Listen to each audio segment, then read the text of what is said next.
अस्सलाम वालेकुम स्टूडेंट्स। आज मंडे 29 जून 2020 है। आज हम जो है एक्सरसाइज 3.3 के एग्ज़ाम्पल्स को कवर करेंगे। वो एग्ज़ाम्पल जो कि थोड़ी सी डिफरेंट है, उससे रिलेटेड क्वेश्चन हमने एक्सरसाइज में सॉल्व नहीं किए हैं, तो वो कवर करने के बाद इंशाल्लाह हमारा जो है थर्ड यूनिट कंप्लीट हो जाएगा। और थर्ड यूनिट कंप्लीट होने के साथ ही हमारा जो है फर्स्ट टर्म भी कंप्लीट हो जाएगा जी। तो सबसे पहले जो एग्ज़ाम्पल 3.3 के स्टार्ट में जो एग्ज़ाम्पल नंबर 3 है वो देख लेते हैं। ₹3,720 are to be solved into 3 shares. अब ये अमाउंट गिवन है आपको, ये हमने इसके 3 शेयर्स करने हैं, यानी इसको डिवाइड करना है 3 हिस्सों में। और किस तरह से डिवाइड करना है? इन सच अ वे, इस तरह से that first share should be double, कि पहले का शेयर जो है डबल होना चाहिए, ट्रिपल टू द सेकंड, और सेकंड का शेयर जो है वो ट्रिपल होना चाहिए, and 5 times to the third, और जो 5 टाइम्स होना चाहिए थर्ड का शेयर, आर इक्वल। ठीक है, और ये तीनों शेयर क्या हैं? आपस में इक्वल भी हैं। ठीक है, अब आते हैं इसके हम सॉल्यूशन की तरफ। जी स्टूडेंट्स, अब इसकी जो सॉल्यूशन की तरफ जब हम आते हैं तो हम देखेंगे सबसे पहले जो हमें वैल्यू गिवन है वो अमाउंट है। अमाउंट जो कि हमने डिवाइड करनी है 3 पार्ट्स में। ठीक है ना। अब वो जो गिवन अमाउंट है वो कितनी है? 3,720 रुपीज़। अब जो हमें क्वेश्चन में बताया गया कि हमने इसको 3 पार्ट्स में डिवाइड करना है, लेकिन वो जो तीनों शेयर हैं वो हमें नहीं मालूम क्या है, तो हम क्या करते हैं, उनको सपोज कर लेते हैं। Let the first, second and third share be X Y Z. तीनों शेयर्स को हम क्या कर लेंगे? लेट कर लेंगे एक्स वाई जेड। अब जो क्वेश्चन की कंडीशन है उसमें हमें क्या बताया हुआ है? जो फर्स्ट शेयर का डबल है। अब किसी चीज़ को हमने डबल करना हो तो हम क्या करते हैं? उससे 2 से मल्टीप्लाई कर देते हैं। और कहा गया ट्रिपल द सेकेंड। ट्रिपल का मतलब होता है किसी चीज़ को 3 से मल्टीप्लाई करना, and 5 times to the third. अब जो थर्ड है उसको हमने 5 से मल्टीप्लाई कर दिया 5 टाइम्स करने के लिए। आर इक्वल, ये तीनों क्या हैं? आपस में इक्वल है।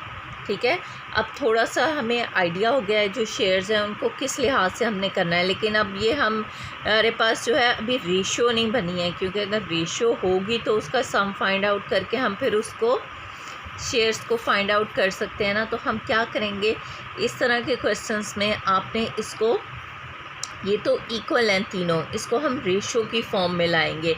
रेशो की फॉर्म में लाने के लिए हम क्या करेंगे, तीनों के जो कोफिशिएंट्स हैं 2, 3 और 5, इसका एलसीएम लेंगे। अब जब इसका हम एलसीएम लेते हैं ना 2, 3 और 5 का, तो हमारे पास 30 आता है। तो मैं क्या करूँगी, हर पार्ट को, फर्स्ट शेयर को, सेकंड को और थर्ड वाले को 30 से डिवाइड कर लूँगी। अब जब मैं डिवाइड करती हूँ तो ये देखें इनकी कटिंग होती है ना,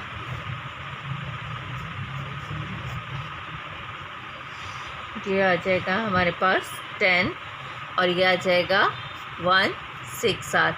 आप देखें x की जो रेशो है वो 15 है, y/10 आ गया, और z जो है 6।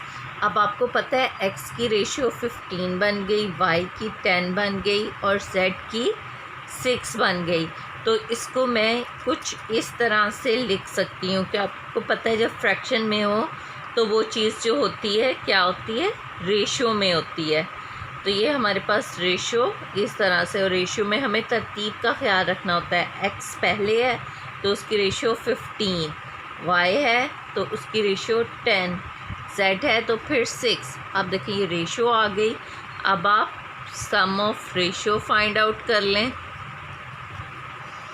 सम ऑफ रेशो के लिए हमने क्या करना होता है? सम का मतलब प्लस करना। तो तीनों रेशोज़ को मैं आपस में प्लस करूँगी तो ये मेरे पास वैल्यू आ जाएगी 31।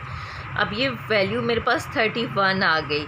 अब मैं जो है इनका शेयर फाइंड आउट कर सकती हूँ। ठीक है ना। फर्स्ट शेयर, अब जो फर्स्ट शेयर है, अब मुझे पता है फर्स्ट रेशियो 15 है, सम ऑफ रेशो 31 है, और हमने शेयर किस में से अमाउंट में से फाइंड आउट करना है, तो हम उस अमाउंट से इसे मल्टीप्लाई कर देंगे। अब इस तरह से आप इसे जब सिंप्लीफाई करेंगे तो ये आपके पास आ जाएगा ₹1800। और स्टूडेंट्स इसी तरह से आप बिल्कुल सेकंड और थर्ड शेयर जो है वो फाइंड आउट कर सकते हैं।